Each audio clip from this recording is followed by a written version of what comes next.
nice, small group, intimate, grandmom's talking. I didn't realize how many people I didn't see around my screen. Once I found out, of course, shell shock set in. And, well, you know what happens when speakers get nervous. But anyway, um, in talking about stories, most of you know mine, mostly because of this particular missive. And I try to tell people I did not set out to write a book. What you are actually reading is about half of my journal.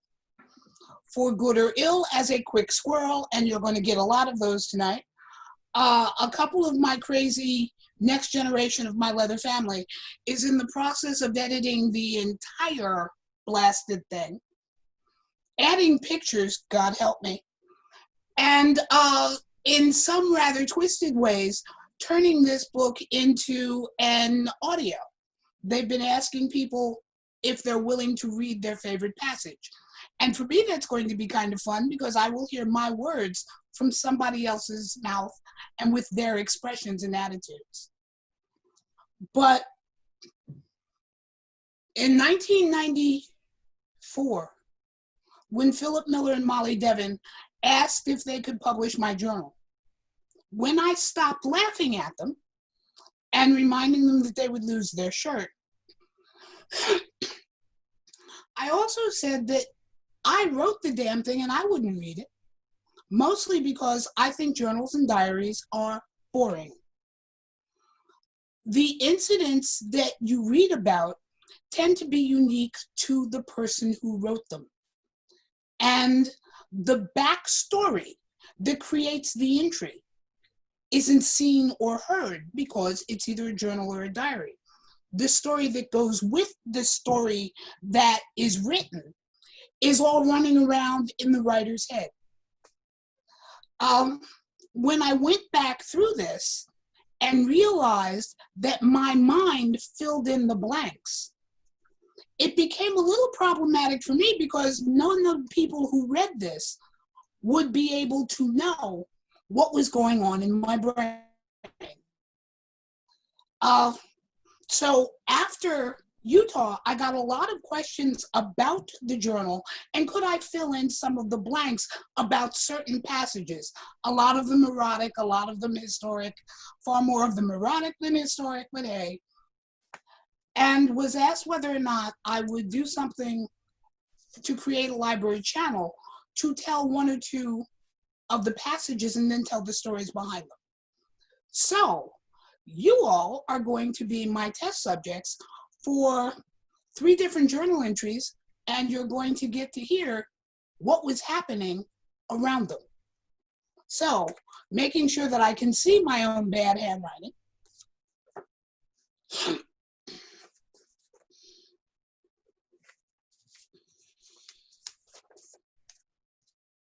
The first entry. Dear Jill, thank you very much for the loan of your slave Vi. I did indeed exercise most of the options and suggestions offered. I believe we know each other better now. Through my many questions, I feel I know you a little better too. I found Vi, so far, to be a model slave and I had no cause to evoke punishment. I'm sure that will change eventually. 12/12/1980, Friday. My first report card. Nobody would believe this night I still have butterflies in my stomach. I just spent the last 8 hours with Mistress Catherine Sharp. Why? I don't know. Jill casually mentioned at 7 p.m. that I better get a move on because I had an 8 p.m. appointment with Catherine Sharp. Talk about frightening? We spent most of the night talking about everything, talking about me, Jill, politics, people, the scene, everything. I find her fascinating and a great conversationalist, but the lack of rhyme or reason for the meeting frightens me. I gave the lady a massage that she seemed to enjoy, and then I went home. For those of you who have read this, there needs to be some background information, and for those of you who have just heard it, here's the story.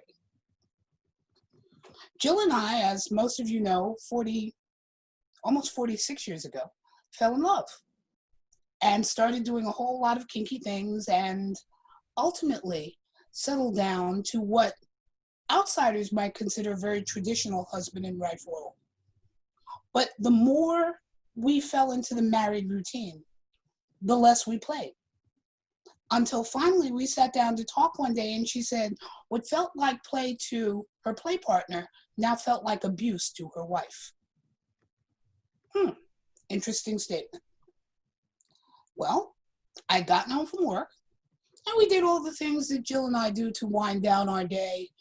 Had dinner, I tended to greet her at the door with a drink. We laughed for a while, talked for a while, and then this, "Hi, you have an appointment in an hour," came out of the blue. Took a quick shower, changed clothes. She quite literally tied a red ribbon around my neck. Now this is pre-AIDS, so the red ribbon had no meaning. Looked like a big Christmas bow. Put a note in my teeth where I was told to leave it. Gave me an address, told me at 8 o'clock I was to ring the doorbell and stand there. I did. To love, to obey, to serve. At 8 o'clock, as I was counting down on my watch, I rang the doorbell. A woman opened the door, took the note out of my teeth, and read it.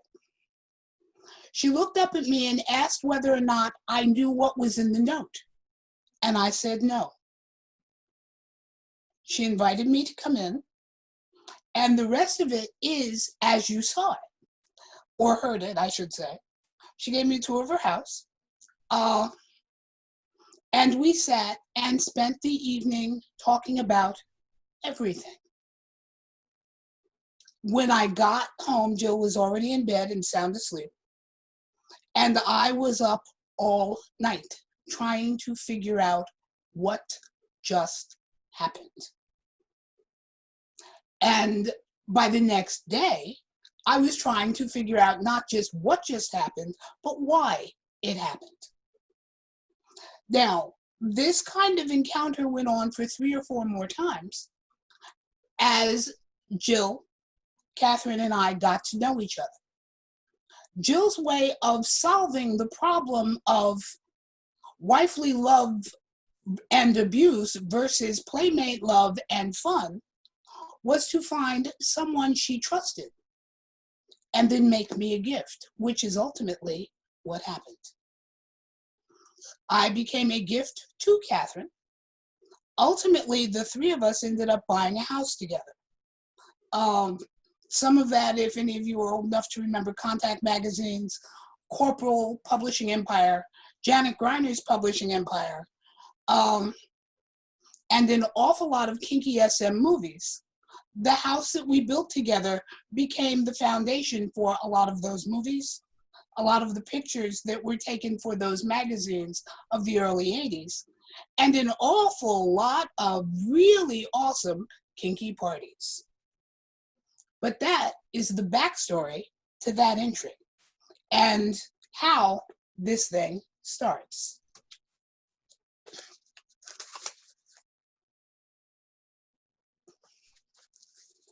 Now, that was owner number 1, taking Jill out of the equation entirely because Jill is, was, and always will be.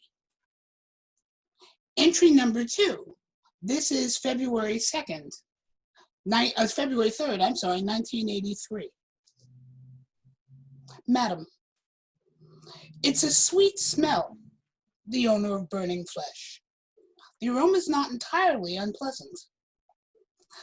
The skin makes a sizzling sound as the iron connects, not unlike frying bacon or an egg, just as it drops onto a hot griddle. I watched your every move today. The fact that you forced me to was one reason. The fact that I was fascinated, another. I was by your side when you brought out the white cotton towel. It has to be cotton, you told me. I was just inches away from the stove when you lit it, placed the insignia that would forever mark me yours in the center of the blue glass frame. You picked up the brand by its handle, checked the color, and pressed it into the towel for the count of 2. I remember the smell as the glowing iron quickly burned through the layers of cloth. In just a few hours, my skin would replace the towel. Your first attempt did not please you. I watched in silence as you heated the iron again and again, practicing until the results were satisfying. You handed me the practice towel sprayed heavily with your perfume. Then you locked me away to meditate for the rest of the afternoon on the commitment I was about to make. The bonding was not the only thing in my mind. My decision to serve you was made long ago. Tonight we just make formal the unspoken vow. The searing in my thigh is not as loud as the pounding in my heart. Now my heart belongs to you.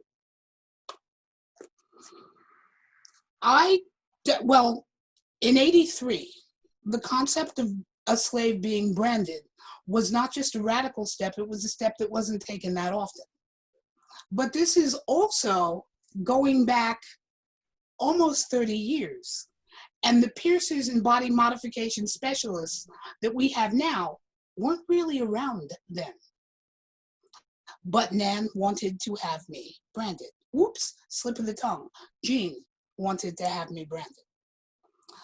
And so, finding someone who actually knew how to do this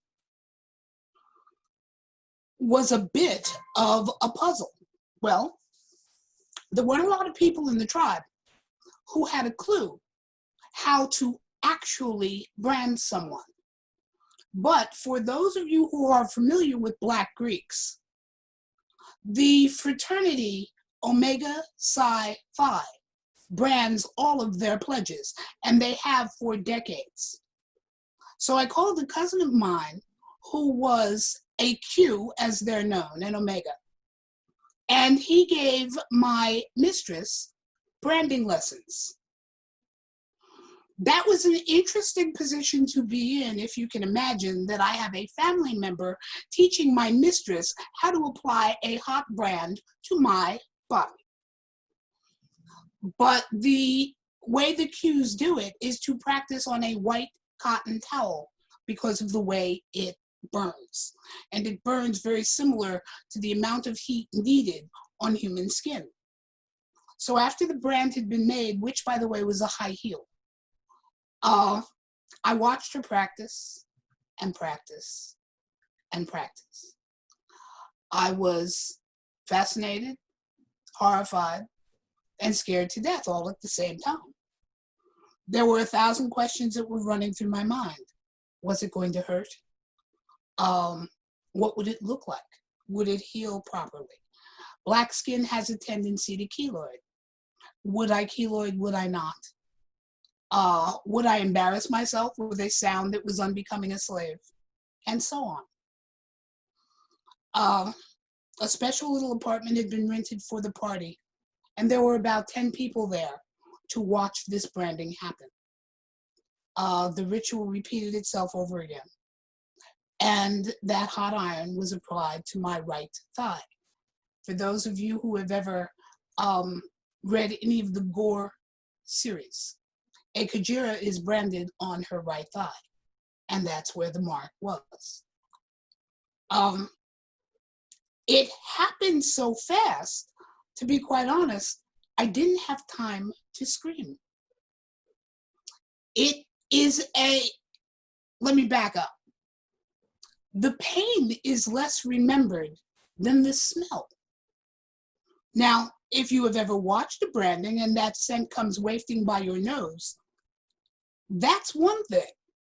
When you know that the scent that's reaching your nose is your skin, that's a very different memory.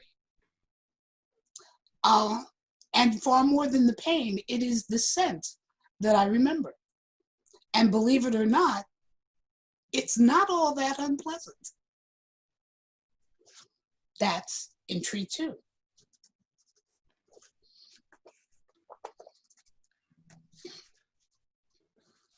Entry 3 and owner 3, many of you probably know. When this book was published, we weren't talking to each other.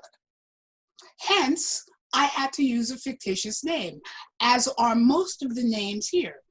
Unless I could get permission to use the names had to be changed, and they changed over 300 of them. And I had to remember them all, which really got to be a challenge.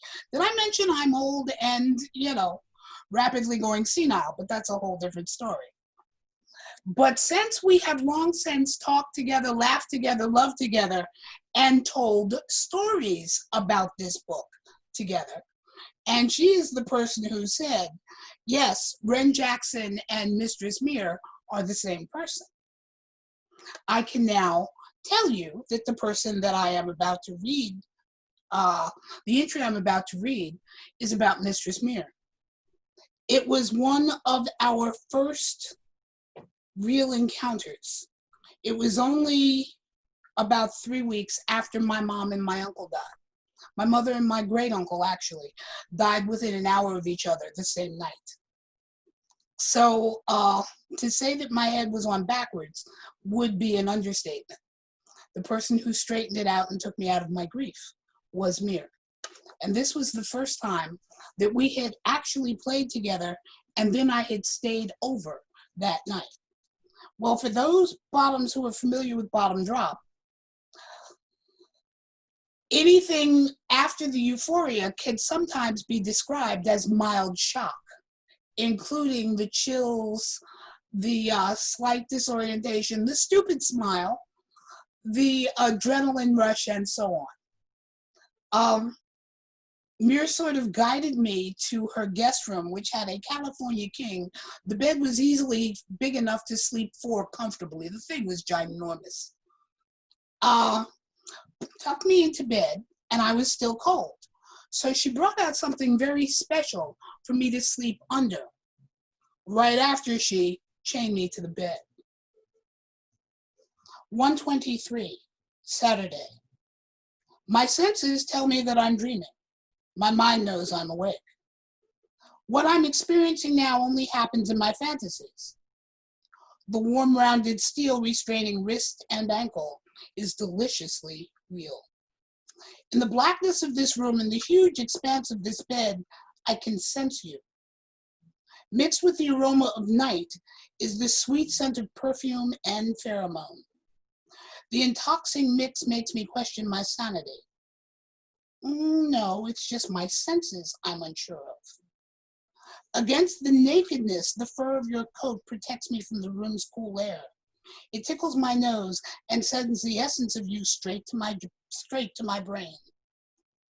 If you could permeate the fibers of this coat any more, you and the fur would be one. The fiber of this coat was long ago sacrificed to keep you beautiful, and now to keep me warm. How do you expect me to sleep like this? The hiatus that bind me in this fetal position seem to have encased my mind as well. The blackness of this room is almost womb-like. All my senses are in your control, and it sets my mind reeling.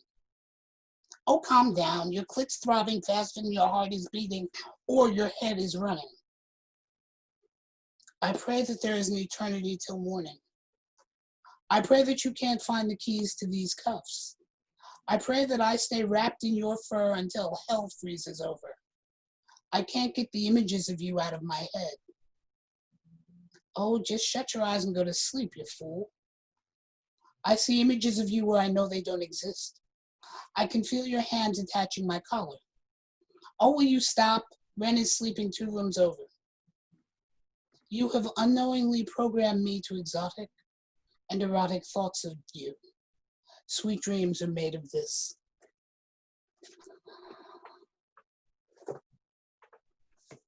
I still think of a couple of those scenes and blush, and yes, I can. But Ren, which is what she's called in the book, Muir tucked me in under her fox fur coat. At the end of the weekend, she sent me home with the fur and told me I was to sleep under it for 30 days. I did. 30 days later, I sent it back to her. And a week after that, it came back as a blanket. she had had the fox turned into a blanket so that I could always sleep under the center of her. Until it finally fell apart. I did.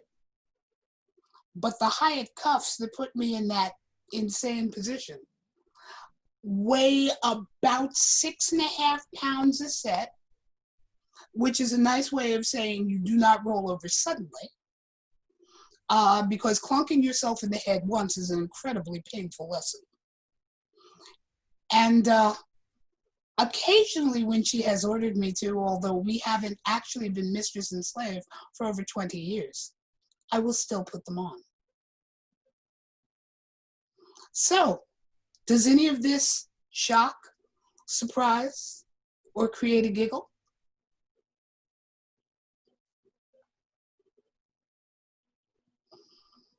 Tony, what do you think? I think this is phenomenal. I remember reading this the very first time, and the second time, and the third time. Let's open it up for questions for folks. That was beautiful, Vi. Thank you. I'm looking at all the comments, and people are loving that they're hearing this in your voice, with your story, and giving the context and the background to the words that they've read. Some of us many times. Any questions? I mean, I could open it up, but there's 90 of us, and that could be chaos. It's easier if you write in the chat a question, and I'll read it off to Mama Vi.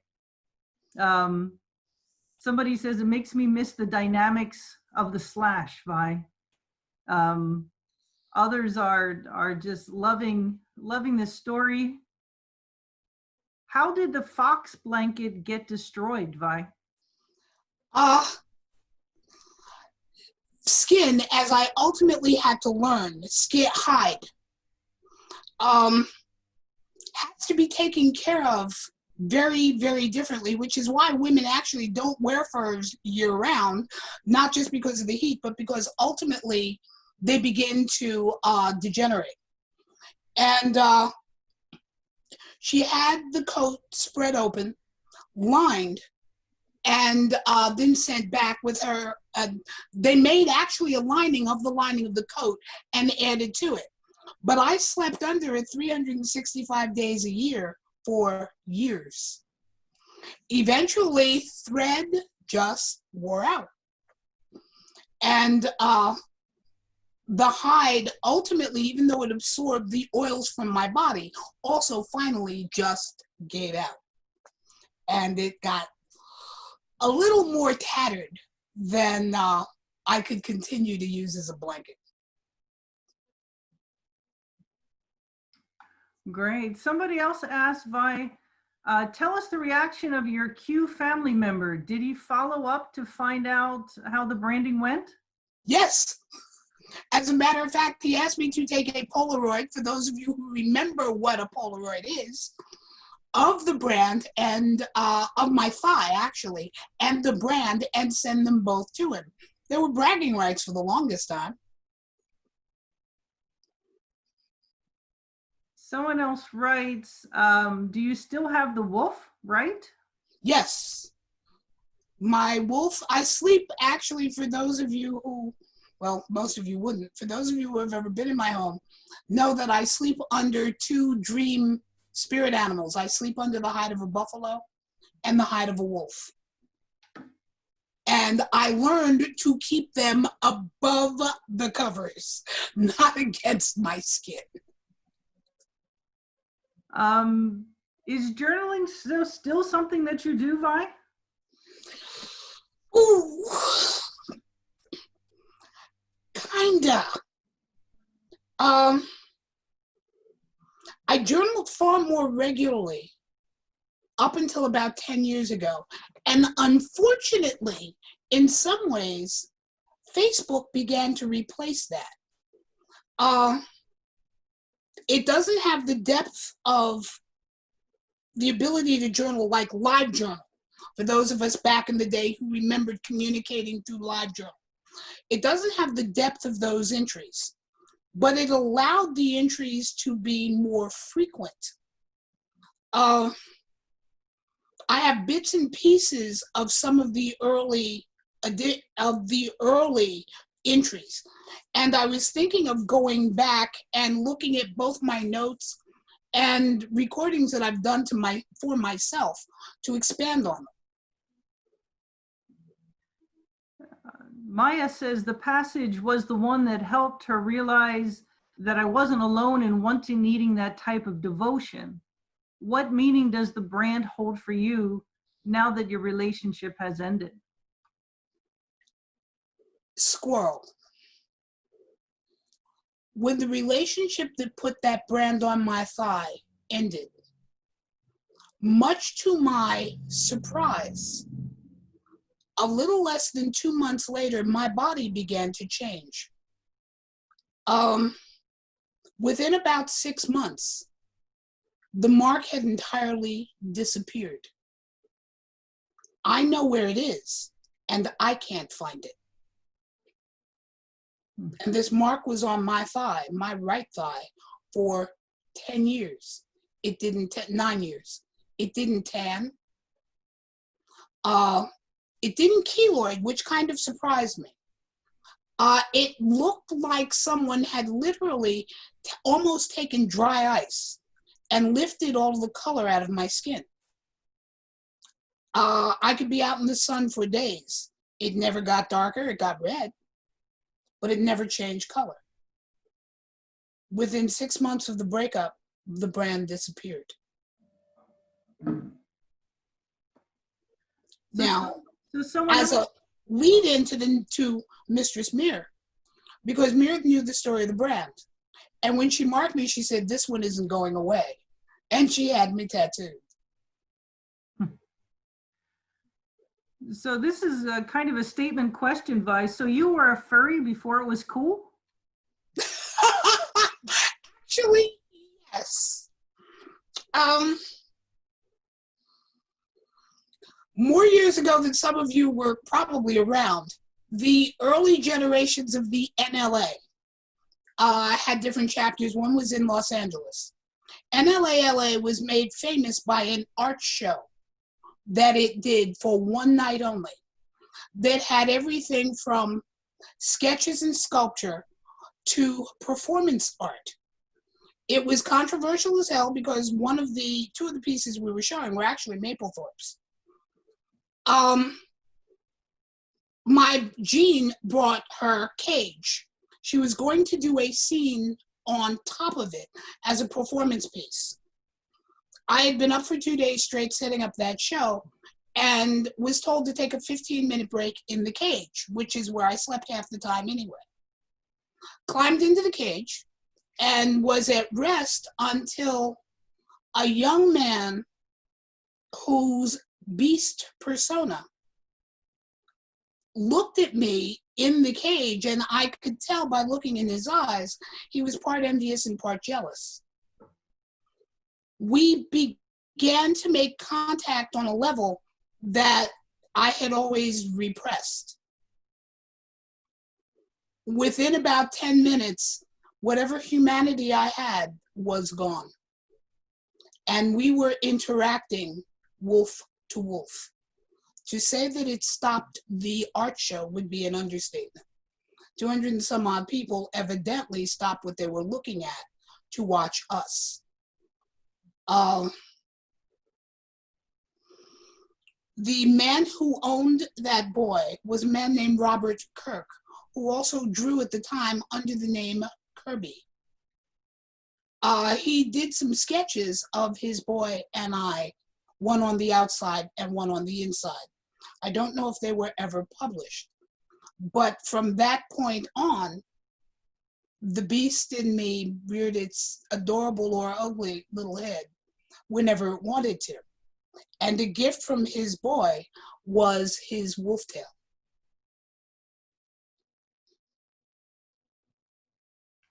Vi, question. What were you most nervous about putting out there in the first version of your book, putting it all out there? All of it? When When Philip Miller and Molly Devon, who owned Mystic Rose Press and were the authors for Screw the Roses, Send Me the Thorns, first talked to me about printing my journal, they knew they pretty much had me by the short hairs when they told me I owed it to history. Because at the time I was serving on the board of the Leather Archives Museum. So they pretty much knew they had me. It never dawned on me that anybody would read it. As I said, I wouldn't.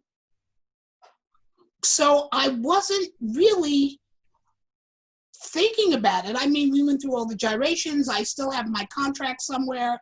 I'm probably the only writer in history that has a spanking clause in my contract if I miss the date. With all the work we did, it wasn't real. It came out at Self. The books arrived 3 weeks before Southeast Leather Fest 96. As a matter of fact, the big Master Slave Conference. And it's still, Molly called and said she had rented a suite to premiere the book. Yeah, that's nice. That Tuesday, because we were due to leave, Jill and I were driving down on Thursday. That Tuesday, a box showed up at the door. Doorbell rang, postman delivers this thing, one of the boys brings it upstairs, drops it on the floor at my desk, and it damn near broke the floor. The box was that heavy. And I'm trying to figure out what the heck I could have ordered that would weigh this much. Okay, so I grabbed the scissors, opened the box, pulled open the paper. And as I picked the first book up, everything got real painfully quickly. Because until then, this was just some elaborate daydream. I picked up the first book and I said out loud, "Oh my God, what have I done?" I started shaking and shook all the way through the drive down, the getting ready to do the first reading. As a matter of fact, I was shaking so badly, I couldn't see the pages to read. Queen Cougar put her hand on my lap and said, "Calm down, these people are your friends." I remembered getting through the reading. The copy that I was reading from, Molly took back. They had an auction, the original book, the copy I was reading from, sold at auction to Master Steve Sampson for $500 for the Jack Stice Memorial Travel Fund. I was in shock. I was in shock for most of the weekend. And then by the time I got back, I settled back into, nobody's going to read this thing, calm down. Those of you who know me well know that I am not a betting woman. I bet only in two instances. One, if I don't care if I lose, or two, when I know I'm going to win. So don't bet against me. If I'd taken a bet on that, I would have lost the farm. It's been read by about 35,000 of my closest friends. And there is stuff in there I wouldn't tell my shrink if I had one. There's stuff in there that still pisses Jill off, and it's been 20 years. 25 in some cases, 30 depending on how far back you go. It has been, and still is, the most humbling experience of my life. Philip and Molly were right, and I was dead wrong. They said that while the incidents were unique to me, the emotions were universal. And I guess they are, because I still get emails from different corners of the world asking me to elaborate on some things, or letters from mostly slaves and submissives going, "How did you know I was going through this? Get out of my head or stop writing my life." which is a very long and roundabout way of saying, what was I nervous about, or what part of it? Absolutely none of it. And then all of it.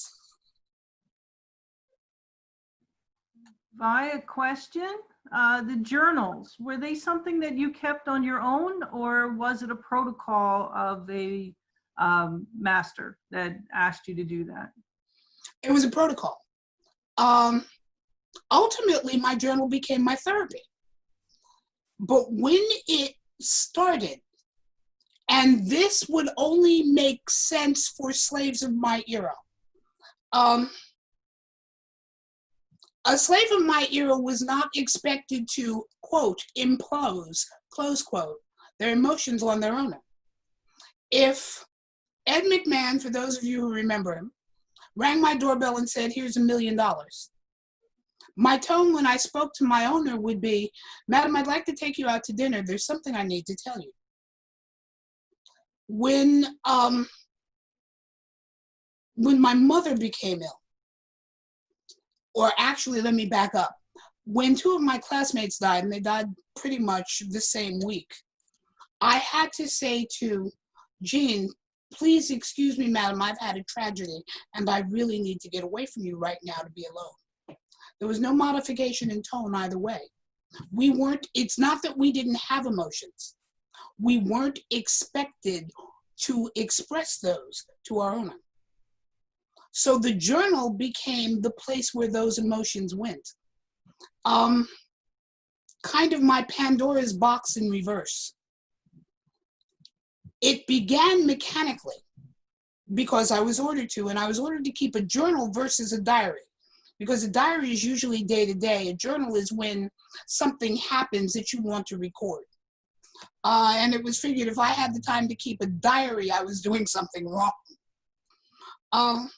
So I kept the journal when something happened that I found interesting.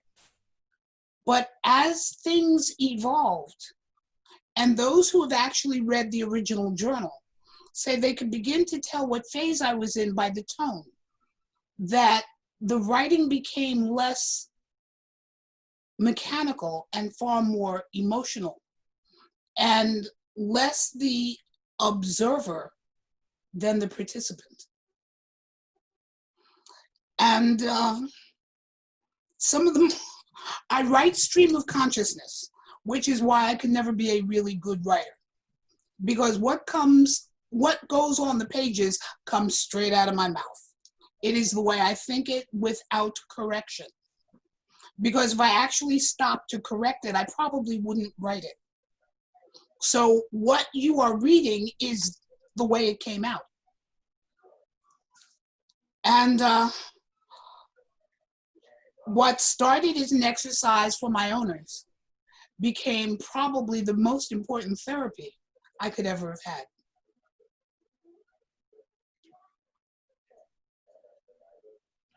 Via, question about the cage. This account that you gave of the cage, was this the first time that you felt primal was in that cage?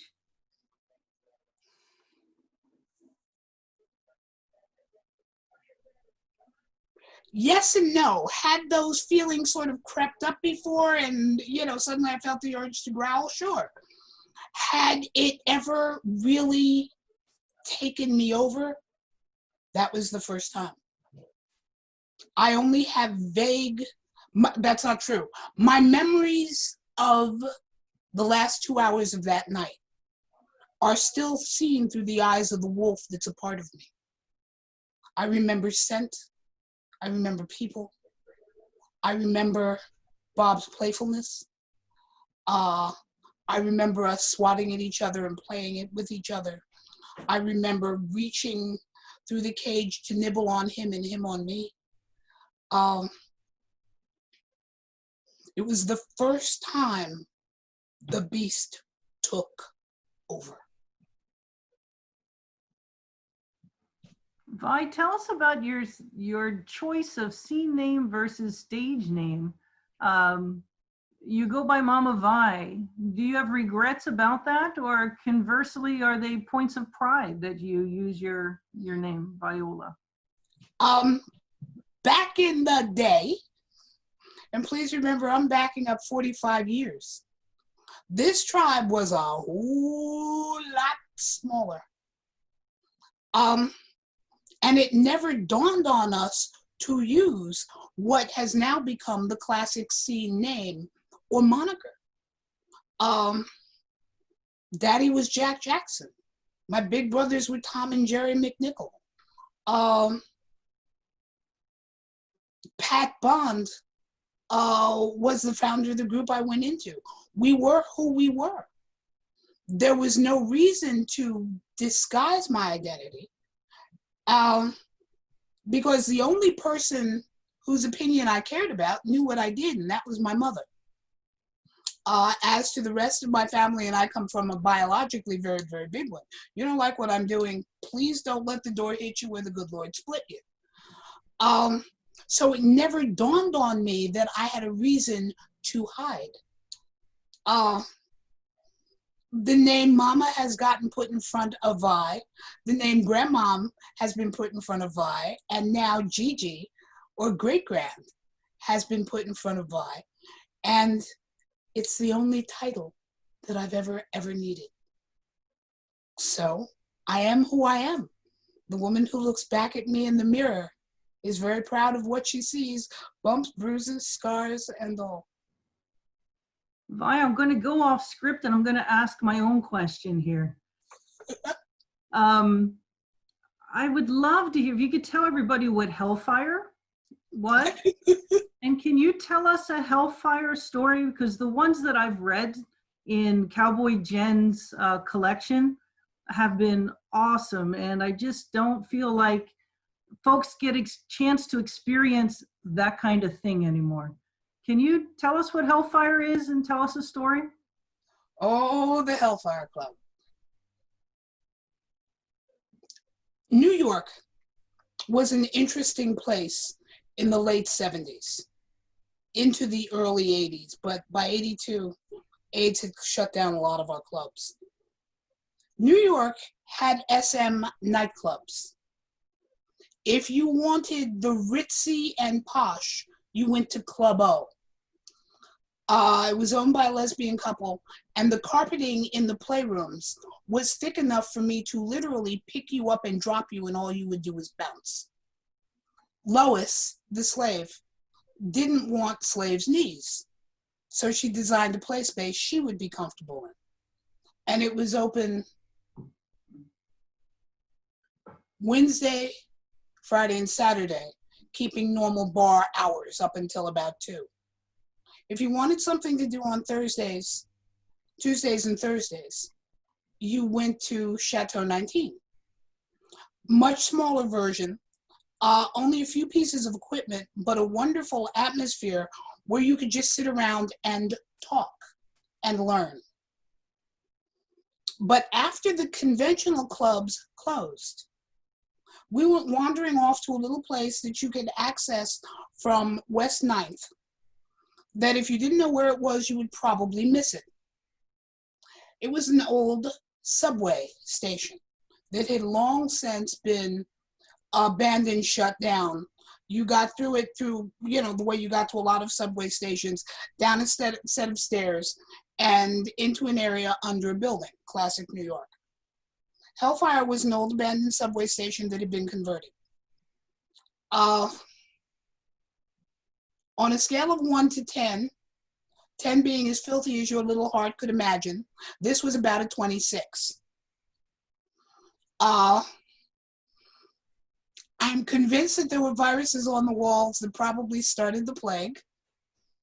A piss room whose tub got cleaned out, I believe, twice a year. Think about that one. It was grimy. It was filthy. 2 of the back rooms had walls put up so that you could have glory holes. It had more than enough little rooms off of it, and what could be considered now classic dungeon equipment. Yes, the spikes had been driven into the stone wall so that the chains would stay on. There was a small bar when the club first opened that sort of went the way of all flesh because they had trouble with the liquor license, so it was bring your own.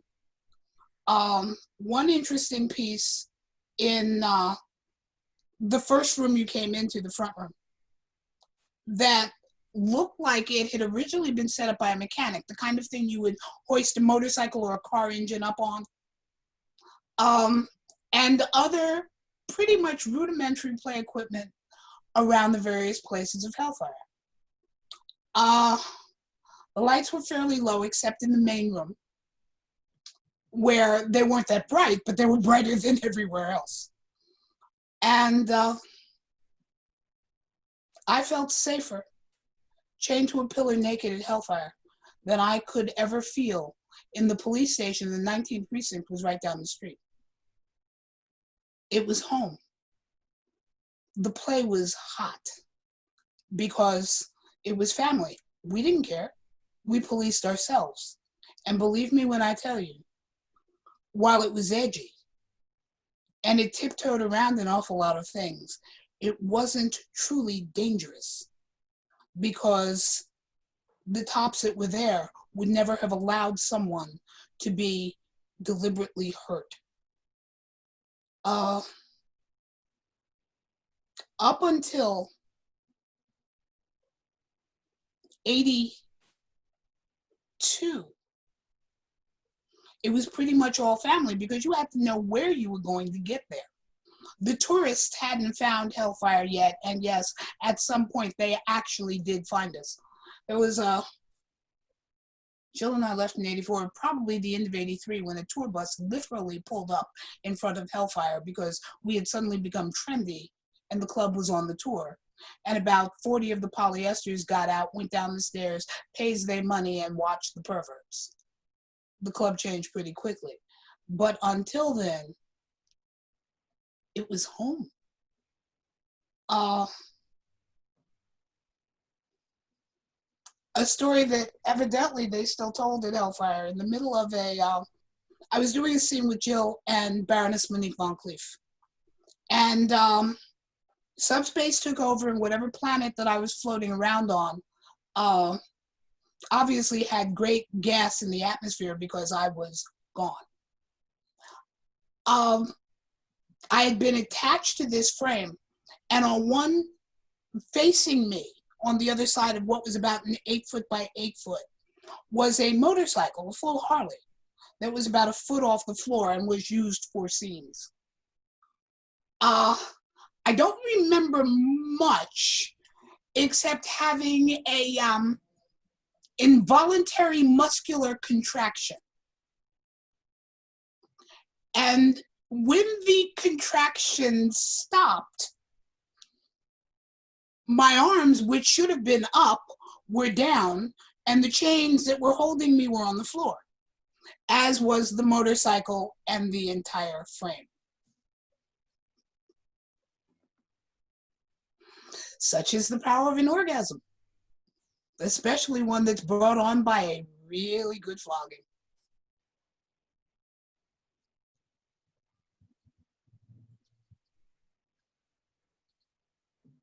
The end? For now. Well, we promised to keep this 1 hour. I'm going to put the link down there one more time.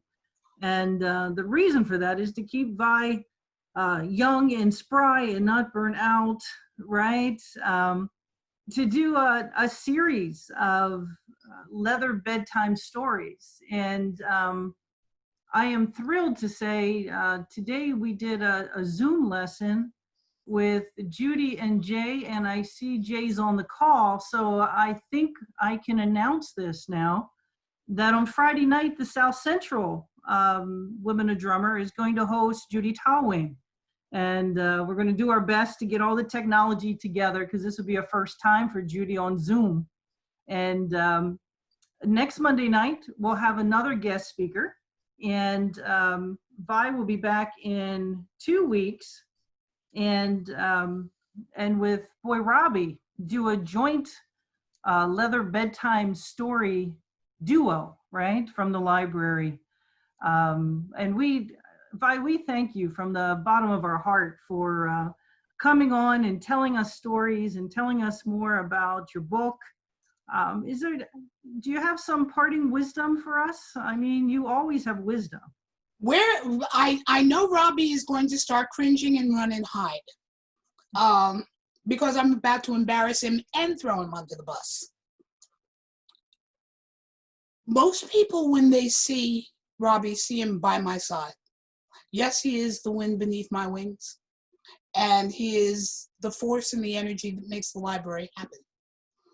But very few people know that that boy has a long history in this tribe and has been, I mean, not just a title holder and not just a Miss New Jersey. He holds a Mid-Atlantic Boot Black title. But he was also a Rhode Island enforcer. He was around for Paddleboro and all of those Rhode Island and New England stories. There's 30 plus years of history rolled up in that little package. And he has a tendency not to tell those stories because he either defers to me or ducks behind me whenever he thinks he can get away with it. But the amount of history he has is rich. And so the next time we're here, I'm not just going to put him on the spot, I'm going to make sure he can't back out.